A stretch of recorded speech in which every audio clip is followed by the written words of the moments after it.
Catherine. Hello. Hello. I want to dive straight in. I love the story of how Legal Solutions started. Yeah. And what I've heard and what I've seen is you just made a beginning. Is that right? Sort of, yeah. I suppose it's a story of careful what you wish for, or careful what you talk about. Because 2017, 2018, legal technology was really starting to take off, and I was talking with my boss saying, like, we really need to get behind some of this, and some of the rest of the senior leadership team were talking about it. So my boss at the time just went, well, stop talking about it, just do something. I was like, well, okay. So we actually kicked off by having a group of the legal team going to Clock. So we went to Vegas to figure out what is this stuff all about. And we just collected all of their thoughts and put together a bit of a framework. And then I sort of recruited a couple of people in the team. And we just started off with looking at what the team actually needed. And the first thing actually was the name, because legal operations, we decided, wasn't really a great fit for us, because it did sound too operational. And solutions to us was much more positive. We wanted something that was actually helping serve or solve the problems within legal. Like, how do we make legal at the speed of business? Like, because we're not going to get more headcount, we're not going to get more budgets, but we have to, the business is speeding up, and we really have to find a way to do that. And technology really is the main way forward. So that's how we started. We already had a contract management team in place, so that team, excuse me, that team became part of it. And then recruited over the years a few other people to really help create a diverse team. You do have a very diverse team. We do have a very diverse team. So we have a team of 6. Obviously, I'm a lawyer by background. That's just the solutions team is part of my world. And then we have an ex-lawyer, but still a lawyer at heart, somebody who came from a tech background, who'd been in our tech team for 25 plus years, someone with an MBA background and finance. We have business administration, and it really does bring completely different opinions and views of the world. I think that's something that's quite unique about your team, the diversity within it. And it's something I've observed in working with you, even from the very earliest stages. When we did our pilot, we had many different audiences within the organization, including, for example, enterprise architecture. So the way we structured the pilot is one of the most sophisticated I've ever done. We obviously needed to prove it worked, and proved it worked for the legal team, but we were also proving it worked for other people. So we structured the pilot as a bake-off, just to show them how Josef worked alongside Microsoft, alongside APIs. And I was really struck by that. How is that the key to driving change in large organizations? Like, where does that come from for you? Well, part of it, you can't just fail faster and learn faster in a big organization. You are constrained by budgets, processes, large organizational issues. But we really try to be as agile as possible. So part of the pilot we did with you was to sort of prove a negative. Because we have Microsoft 365, the whole suite, and Copilot is our friend. But we knew, and we've been trying to train our tech colleagues over the years, that actually legal is a little different. I'm sure they hear that from every other department. But we've really tried to bring the tech team on the journey with us to explain how legal technology is slightly different or has higher requirements in terms of certainty. So we even took our tech colleagues along to Clock to say, you really have to see this in practice. And we had this fantastic enterprise architecture colleague years ago, and Alex, who's in my team, she forced us to sit down and talk about capabilities, and we were like, why do we have to do this exercise? It's so frustrating. Why don't they get it? But actually, we're still using the stuff she did with us today when we were looking at, like, how do you translate what we need to do in our processes, our work, into, and look at it through the lens of technology. Because legal doesn't really stand alone in the corner. We are so integrated into every single part of the business. We always form part of a business process. So we have to look wider than in our little world. And traditionally, lawyers aren't very good at that. So having this diverse team as well, who have experience in those other areas, but also bringing in the tech team into our solutions team, honorary members of the family. They come to our annual team meeting kickoffs. They come to learn about the industry, so they understand the interoperability of some of the stuff we're doing. Because lawyers serve the business. So I always say that our legal solutions team does two things. In my world, I provide legal services, part of my job, but legal solutions team serves legal. So you have to look at it as a two-way street. So when we're looking at the rest of the business, like the whole enterprise, the legal function covers everything and beyond, actually, because our legal team is not just lawyers. We have government relations people. We have social environmental affairs who go into our manufacturing facilities and look for ESG-related topics, human rights, etc. We deal with consumer complaints. So the whole spectrum of the entire enterprise is covered by a relatively small team, and covers every topic in the whole business. And that's why I love it, because it's so interesting. Probably because I'm curious by nature. Some may say nosy, but curious by nature means that you really want to understand how this whole machine pulls together. And legal is there somewhere with its fingerprint on it. Yeah. I think that's another thing that sets your team apart, the way that you think about legal sitting within the business and the way that you talk about enterprise value as well. What do you think the opportunities, what opportunities do you think there are for legal teams to contribute to enterprise value, including through tech projects like ours? In a previous life, one of the sales directors said to me, your job is to either clean up the mess or to stop me creating the mess. So you can see as legal being, it's enabling and it's protecting. And that's really the purpose of how legal can provide enterprise value. We have to be there to be a guardian, to act as that line of defense, but also we counsel. You know, in our team, we've been very protective about not just going with a normal titling across the business, so managers, directors, etc.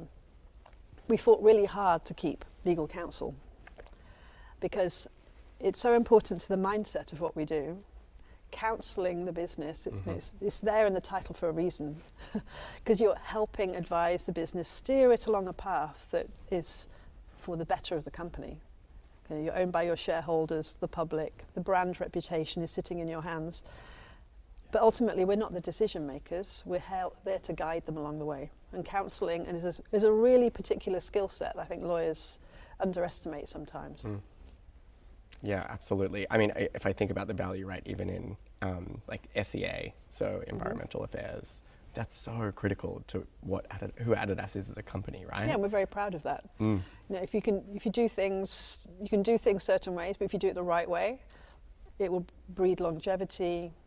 And it really helps you become one of the best employers in the world. Yes. Brand reputation is so important, but it has to be protected. It's like a little egg. You have to hold it so carefully because if the moment you drop it, it smashes and it will break. Yes. So we work very, very, very hard. And it'll take a long time to climb back. Exactly. Yeah. Katherine, I want to hear a bit about your journey from lawyer through to where you are today, which is general counsel, functions, operations, and solutions. Yes. What does that mean? What does that mean? But where did you come from, and what does that mean? What does that look like? Well, I was never really supposed to become a lawyer. The day before I sent in my forms to university, I was doing a geography path, and my dad very gently over breakfast said, "What are you going to do with a geography degree?" And I was like, "I don't know." So I ran upstairs and scribbled it out and wrote law. So it was never really intentional, and maybe that's been part of my journey. Yeah. If I'm enjoying something, I'll stick with it. So I've been at Adidas now for 21 years in fact, because I still enjoy it. So right back at the beginning, I did a law degree, went into private practice in a law firm in Manchester, and I was very lucky that they sent me off on secondment to various different places, to the point where I think they may have even forgotten I was working there. But I really enjoyed the in-house environment. I worked at AstraZeneca, I worked at British Aerospace in the guns and the bombs division. So after having done drugs and guns and bombs. I decided that was not the right path for me. And they sent me on secondment to Adidas UK. Cool. I was covering somebody's maternity leave. And I was there for a year and thought, this is more me.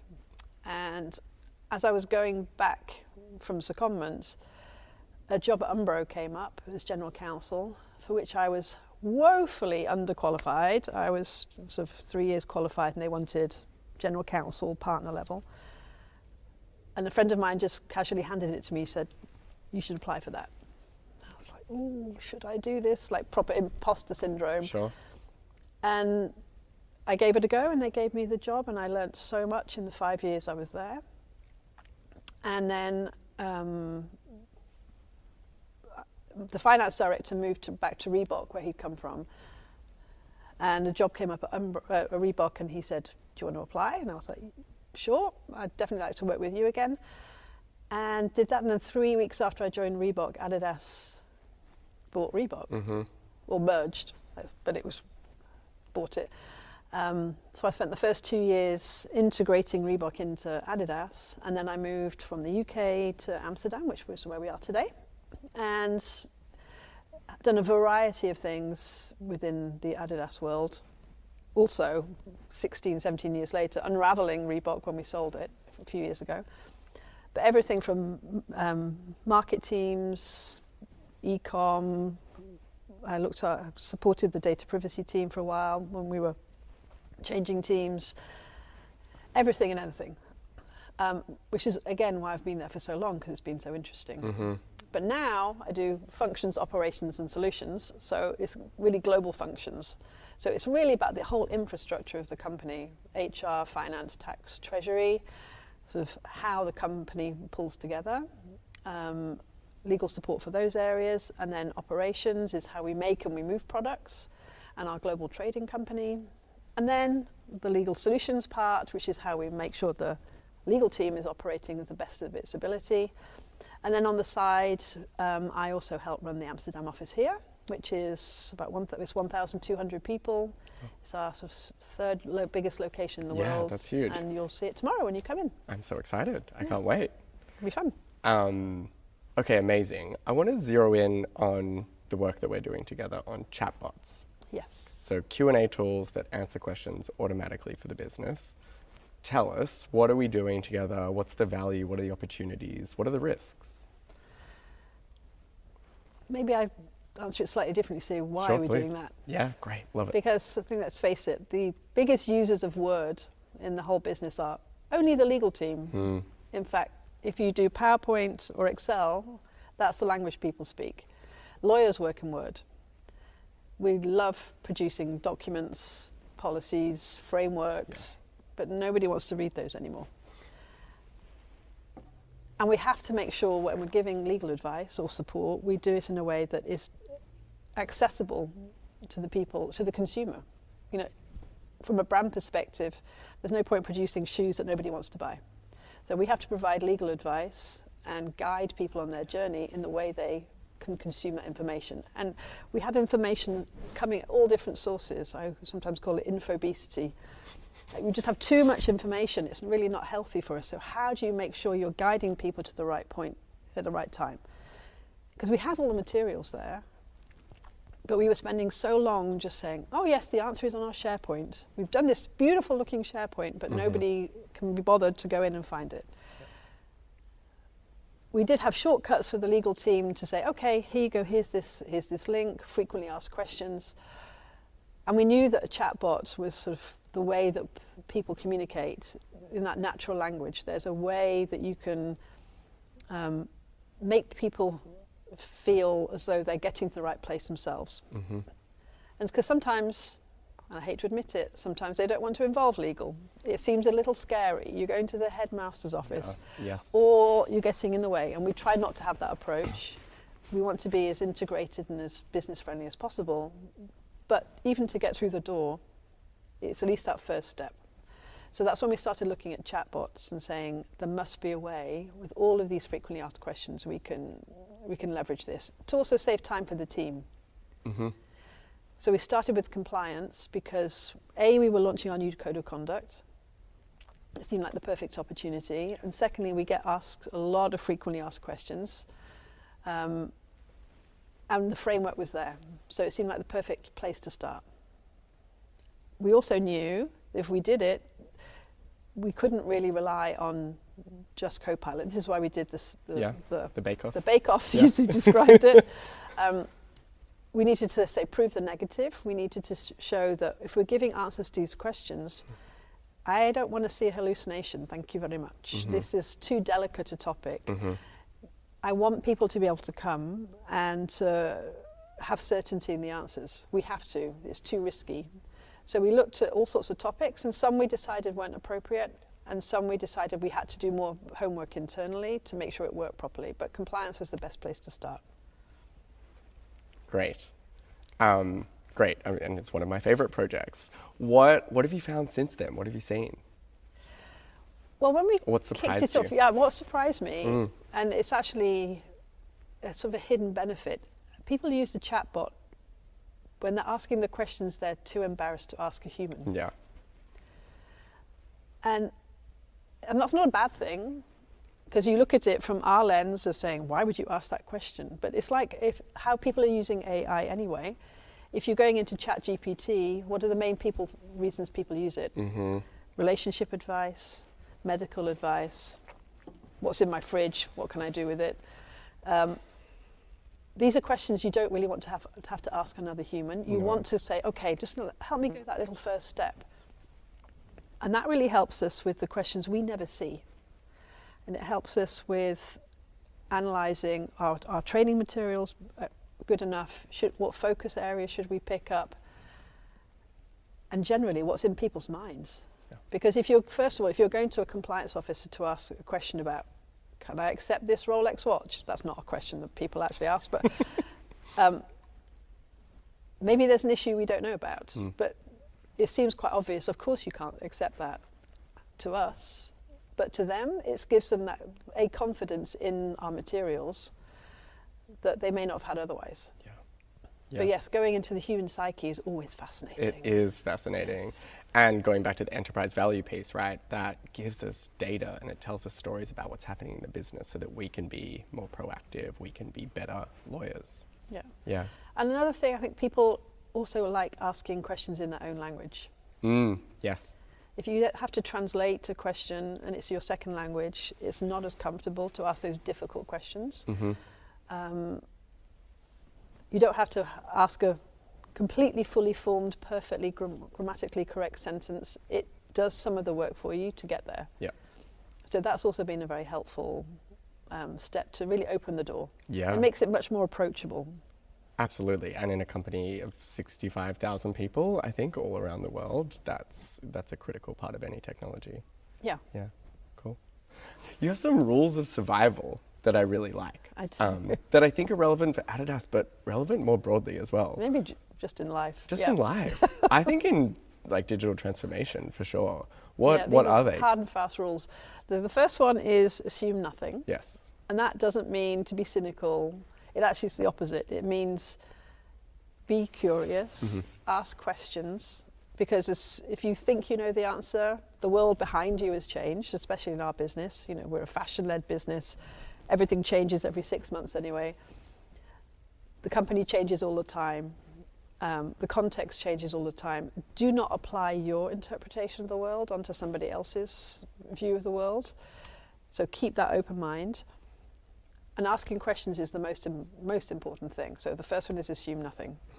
And also then question yourself once you've got the answers to something. Am I asking the right questions? So assume nothing. And the second one is embrace the chaos. That's my favorite.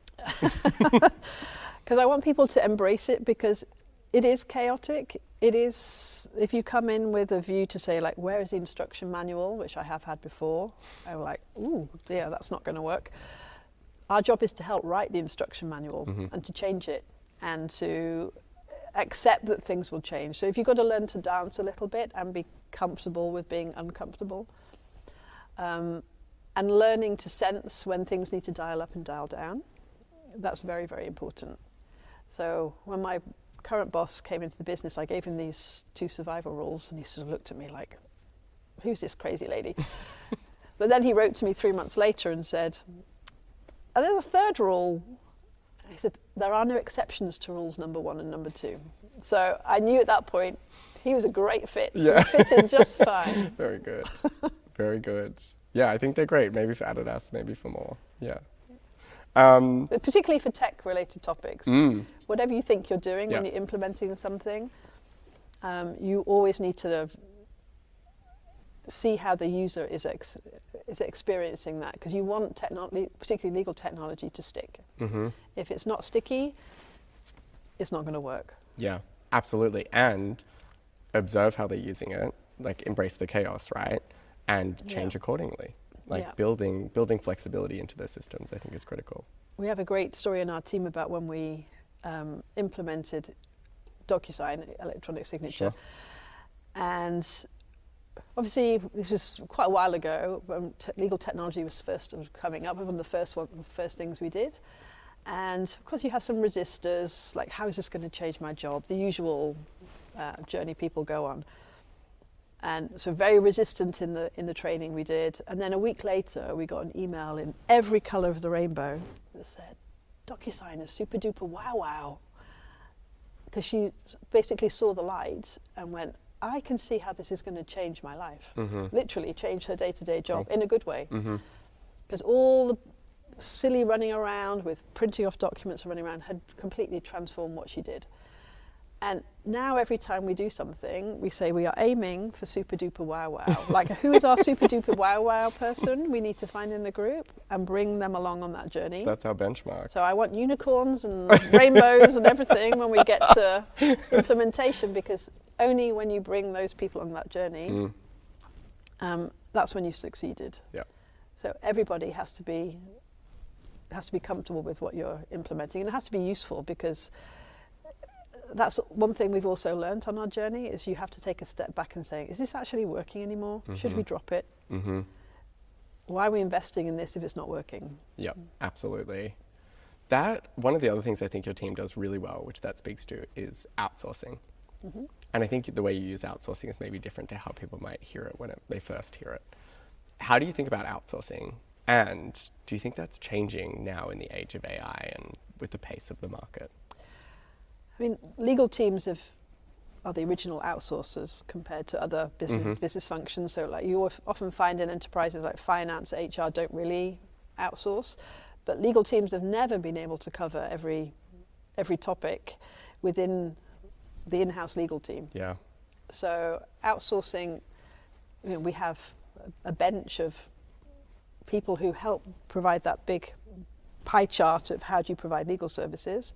So it's either internal, external counsel for specific areas, or delegated, and or I sometimes call that guided legal, where we have teams like our global business services who can do some of that legwork on the legal journey for us, as long as we train them properly, give them the right materials, and monitor what they do. So it has to be carefully covered. So you've got to try and pick and choose the right players for the right place. So outsourcing, but we also apply that to our legal solutions team. Yeah. We outsource in the right places. So we have a specialist who helps us with Legal Tracker, our e-billing solution, who does this day in, day out, and really looking at, they can do it much faster, much more specialized than we can. Alternative legal service providers for the right pieces of work. And then also finding those champions in the legal teams who are really interested in the technology piece.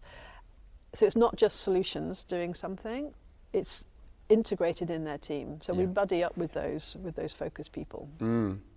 That is one thing I've noticed working with you. I feel like every other week we're getting emails from lawyers saying, can we do this? Can we do this? Have you guys thought about this? That's quite unique to have that position in the company. How did you build those relationships? Solutions team is just facilitating things. Yeah. Everybody is responsible for making their job and making the legal services they provide as efficient as possible.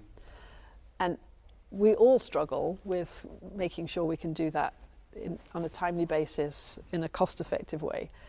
So everybody's thinking about how to do this solutions is there just to help facilitate and to help guide. As I said before, that counselling mentality applies to solutions as well. We try and empower them as well, because we don't have the capacity in the solutions team. We don't have enough headcount to do that.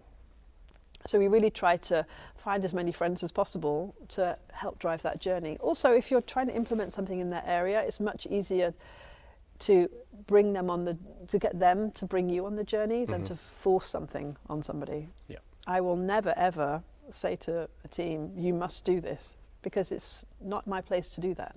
I'm not specialist in expert areas. They know best. We will help facilitate and go through the internal bureaucratic procedures we have to go through, so they don't have to. I mean, unfortunately, we are a big business which rightly has information security and privacy steps and tech spend processes, which lawyers should not be using their time to do. Going through that framework and navigating through that is part of our job too, to help bring it to life. The counsellors to the counsellors. Yeah. Yeah. Or maybe with a new tool we're integrating in our social environmental affairs team, to also think outside the box, to say, when we look at the bigger landscape, how should we be implementing this the right way? So we always like to try and go as much out of the box as possible, but apply brain when doing so to say, is there an advantage for doing something slightly differently? So I don't sit there and say, right team, this week we're going to do this. I really want the team to take responsibility for their area, and all my job is to help open doors to make that happen. If they come up with a great idea, like Josef, my job is to say, yes, no, is there a possibility to do that? How do we put the resources around it in the team? How do we find the money? Go play. I'm going to throw it back to you, Sam. Please. So how do you see Adidas and how our team works compared to other companies? That's a good question. Good and bad. The real truth. Yeah, all right. The good is what I said about the pilot before, I think is critical. The way that you brought the entire company on that journey was very sophisticated, and you did that not at the end, like ticking boxes. So many legal solutions teams, legal operations teams do that. You designed the process to make sure that we would bring all the stakeholders on the journey. That is a level of operation I kind of haven't seen before in the industry. So that was really special. I think the other big tick or gold star or A+ that you get is the trust and respect you have of the legal team. And when I said before, people come to you every other week with ideas, it's really, it doesn't happen in other companies. And so what that means is, not only have you positioned yourself as the counsellor to the counsellor, it means that they trust you, not just to advise them, but also to get things done. There are so many legal operations teams who put out many surveys saying, what would you like to do? How would you like to change how we function? And people just stop responding to them because they don't come true. Who likes doing a survey? Let's be honest. Who likes doing a survey? I honestly believe that having a proper conversation with people, like what do you actually want, doesn't come out in filling out a Microsoft form. You actually have to sit with them and listen to people. Yeah. Understand what they're doing, understand their processes. Say, I don't, and my team doesn't know what they do every day. Like, even though I've been in the legal profession for all these years, I don't cover every area. So we actually spend a lot of time on, now we're really focusing on how do you do things? And what is your process map? And like a process map. We don't do it like that. And we don't want to force people to sit down and do it either. A process map really allows people to explain how they do their job. And we do it with a neutral person in our GBS team, and they just tell the story of what do you do when you're doing this. So if she can understand it, she can then put it into SAP speak and do a nice formal process map. But actually what we found is, it's like, can you explain how you walk?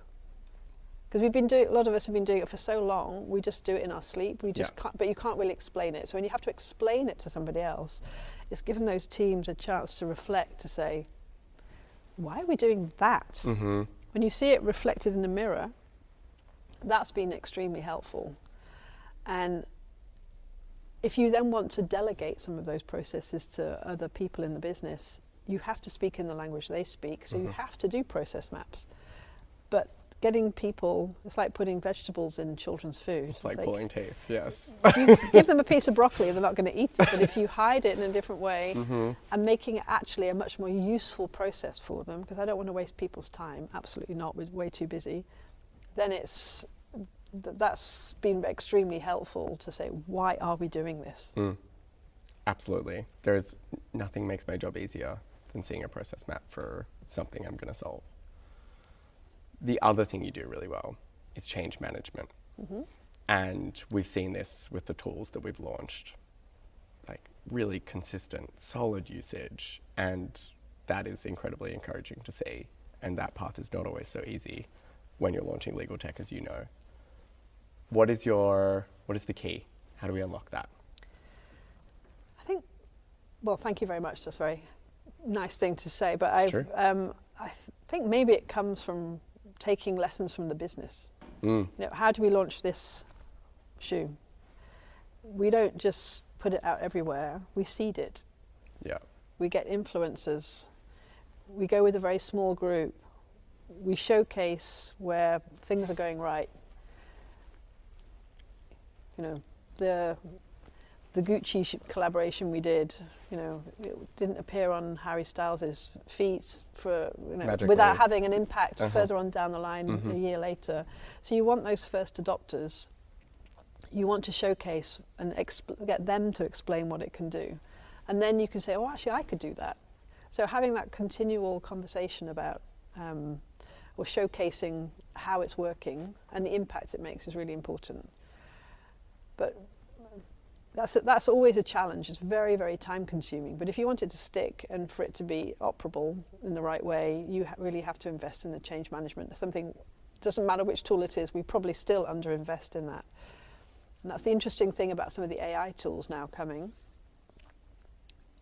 We have to get comfortable with this. And we've got a philosophy at the moment of we want to raise the floor but not cap the ceiling, because unless you take the entire team on that journey together, you're just going to make that gap bigger and bigger, which is not going to help anybody. So I really want to focus on bringing everybody up together to get comfortable, maybe not to get to a super-duper-wow-wow moment, but it's inevitable and it's a part of our lives, and we have to work out what's it going to do for legal services and how will it change in the right way. A lot. Let's see. Big questions. Okay, let's go to our rapid fire round. Are you ready, Katherine? Bring it on. Okay, first up, super important one, because I live in the US. Adidas or Adidas? I don't mind if you say Adidas or Adidas as long as you buy the shoes. Very good. Americans freak out when I say Adidas, so I'll stick to Adidas. Europeans now. say Adidas because it is short for Adi Dassler, who's the founder of Adidas. Very good. Okay, the three-stripe life. Yes. Tell us, what is it in one word? Fun. Very good. Portland, Amsterdam, or Herzog? For what? Whatever well, you like. Amsterdam, clearly, because I'm based Amsterdam. here and I help run the office. I think it's the best location in the world. Yeah, I like it a lot. Okay, Adidas legal team you walked into versus the one you're in today. What's the difference? Oh, wow. If I think about when I did my first secondment in 1999, which is horrifying, I think I spoke to legal teams outside of the UK once in the whole year I was there. Now I speak to teams across the world every single day. So that connection Interconnectedness. Yeah. Very interesting. It can be a blessing and a curse. Lots of early mornings and late nights, I imagine. Platform or point solution? Depends. On Proper what? lawyer's answer there. It depends. What does it depend on? The context. The constraints. Do we already have it somewhere else? Can I leverage it? So it really depends on what the problem is. Yeah, good answer. Pick your fighter. Curiosity, persuasion, or outcomes? Say that again, sorry. Pick your fighter. Yes. Curiosity, persuasion or outcomes? It has to be curiosity because it links to embrace the chaos. I thought you might and say. assume nothing. I thought you might say that. People, process, or technology? Always people. People come first. Absolutely. People create the process. People use the technology. Yeah. Never go technology first because it won't work. Agreed. Even though it's against my interest. Agreed. AI, good or evil? If we use it in the right way, good. Cool. No, the Big Apple music chief exec, who I think he was at a graduation speech last week. Who? Tim Cook? No, Big Apple, the music business. Oh, got it. So he was doing a graduation speech and said, when all the graduates started booing, when he was talking about AI, I saw that. he was like, "It's a tool, deal with it." That is not how you introduce AI, ever. That was in Florida, right? I think At the so. booing? Yeah. Yeah, that was fascinating. I hear that a lot. So that's an example of you can't push things on people. You have to demonstrate why something is going to help them. Can be good, And yeah. what difference does it make to them? Yeah, whereas right now, all those people just see it as a threat or something bad. Yeah, it doesn't have to be. Agreed. It's the clues in the name, particularly for Microsoft. It's a co-pilot. Do not forget the co-bit. It's there to help you do your job. Yeah, absolutely. Most lawyers are control freaks. Are you? It depends. If you spell adidas with a capital A, I'll be a control freak about it. Yeah, very good. Because that, to me, is devil's in the detail. I expect a certain level of a certain standard. Yeah. But then I also, hopefully, my team will say I allow a lot of freedom in the framework. Yeah, I think you do. I think you could also put that as earn trust, and then you get a lot of autonomy. Yeah, absolutely. That's how I operate. You can't control everything. I have too many things to do all day to control everything. I would go literally mad if I try to control everything. And nobody wants to work like that. You don't go to law school to be told how to do everything. No. And monitored everything you do. We pay people to come to work and use their brains. So you absolutely have to trust and deal with issues if they don't work out. I was to say, as long as if something goes wrong, just tell me, and it's part of my job to help fix it. Yeah. Nice. Okay. What is automation heaven to you? It's working. I think people massively underestimate how much management goes into automation and keeping it working. Yes. It's not a one and done. It requires ongoing support, love and care, and observation. So you've got to make sure that machine is running smoothly. It's a bit like a swan. It looks super smooth on the surface, but underneath there's lots of stuff happening to make it look to the end consumer that it's automation. The simplicity hides a lot. Yes. That doesn't mean to say that's busy, unuseful work. It's actually very important work. So you have a car. The car needs servicing every year. The car needs mechanics to help fix it. And that's a change in the way our job descriptions are working. We have to understand how the machine is working so we can maintain it. Absolutely. I think that goes back to something we were talking about earlier as well, right? Deriving enterprise value from these tools, but also starting to detect patterns in the data, using that to report maybe to the executive. How you construct contracts. Content is more important than the technology. You've got to understand how the machine will help you get the speed, but you have to reverse the engines to say, is the construction of it done the right way? Absolutely. Do you need to put commercial terms at the front so you can just do data drops? We're spending an awful lot of time trying to tidy up our house. Do not automate rubbish. Absolutely. And people are thinking about policies in very different ways as well, right? They're creating longer policies now because people don't read them from start to finish. Instead, the machine is doing that for them. So it's very interesting dialogue between the content and the machine. Yeah, so there's a certain art in being able to simplify something into a tagline or a one-liner that can summarize. It's actually very, very difficult to synthesize an entire concept into a one-line. Yes. You can write a policy that's 20 pages long, but if you can't tell me what it's supposed to do in one line, you haven't done the hard work to get to the one line. It's that Mark Twain quote. I didn't have time to write you a short letter, so I wrote you a long one. Exactly. Yes.